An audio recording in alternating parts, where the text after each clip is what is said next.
अस्सलामुअलैकुम फ्रेंड्स, आज हमारे किचन में बन रहे हैं चिकन मोमोज। तो रेसिपी शुरू करने से पहले अगर आपने हमारे चैनल को अभी तक सब्सक्राइब नहीं किया है तो अभी करें। तो ये है हमारी रेसिपी के इंग्रेडिएंट्स। यहाँ पर हमने ले लिया आधा किलो बोनलेस चिकन, 2 अदद चॉप किए हुए अनियन, 2 अदद आपने लहसुन के जवे ले लेने हैं, उनको आपने चिकन के साथ ही ग्राइंड कर लेना है। मसालों में आपको चाहिए 1 टीस्पून काली मिर्च, 1 टीस्पून लाल मिर्च, 1 टीस्पून नमक, 1 टीस्पून कुटी हुई लाल मिर्च और 1 टीस्पून सोया सॉस। लाल मिर्च ऑप्शनल है लेकिन डाल लें, टेस्ट के लिए अच्छी होगी।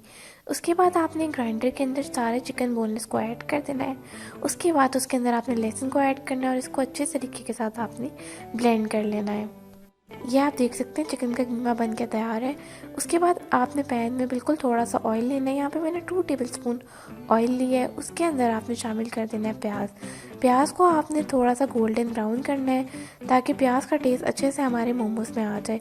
यह आप देख सकते हैं हमने 5 मिनट तक प्याज को हल्की स्पीड पर आपने गोल्डन ब्राउन कर लेना है। उसके बाद आपने इसके अंदर चिकन को शामिल कर देना है। जब आपको लगे कि प्याज थोड़ा थोड़ा पिंक हो गया है तो आपने इसके अंदर चिकन को शामिल करना है, चिकन को पकाना है और उसके अंदर आपने मसाले शामिल करने हैं। सबसे पहले हम इसमें नमक शामिल करेंगे 1 टीस्पून। उसके बाद हम इसके अंदर शामिल करेंगे काली मिर्च 1 टीस्पून। फिर आपने इसके अंदर शामिल कर देनी है सोया सॉस 1 टेबलस्पून। उसके बाद आपने इसके अंदर शामिल कर देना है 1 टीस्पून लाल मिर्च, ठीक है। और उसके बाद आपने इसके अंदर शामिल कर देनी है दलरा मिर्च और इस सबको आपने अच्छे तरीके के साथ पका लेना है। जब आपको लगे कि सारे मसाले चिकन में अच्छे तरीके के साथ मिक्स हो गए हैं तो हमारा मोमोज का मिक्सचर तैयार है।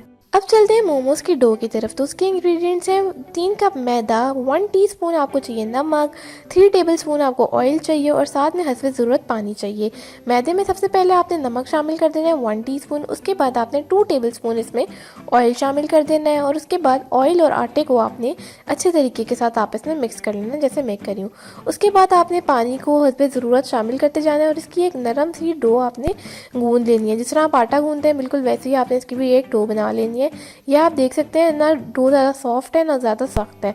तो ये हमारी डो बन के तैयार है। इसके ऊपर आपने 1 टेबलस्पून ऑयल लेके लगा देना अच्छे से और इसको 10 मिनट के लिए रख देना है। उसके बाद आपने थोड़ा थोड़ा पोर्शन करके आटे का लेते जाना है और इसके आपने छोटे छोटे सर्कल से बना लेने। उसके बाद आपने अपने शेल्फ के ऊपर मैदे को डस्ट करना है और आपने छोटी छोटी सी रोटियां गूंद लेनी है। बिल्कुल ज़ीरो साइज़ होनी चाहिए, आप किसी ग्लास की मदद से गोल भी गूंद सकते हैं। उसके बाद आपने इसके अंदर मिक्सचर को ऐड करना है और इसको एक एक करके आपने बंद करके मोमोज़ की शेप दे देनी है। उसके बाद आपने पानी डालना है। पानी ऐसा हो कि वो स्टीमर की प्लेट को टच ना करे। उसके ऊपर आपने ऑयल को ब्रश करना है और उस पर मोमोज़ रख देना है।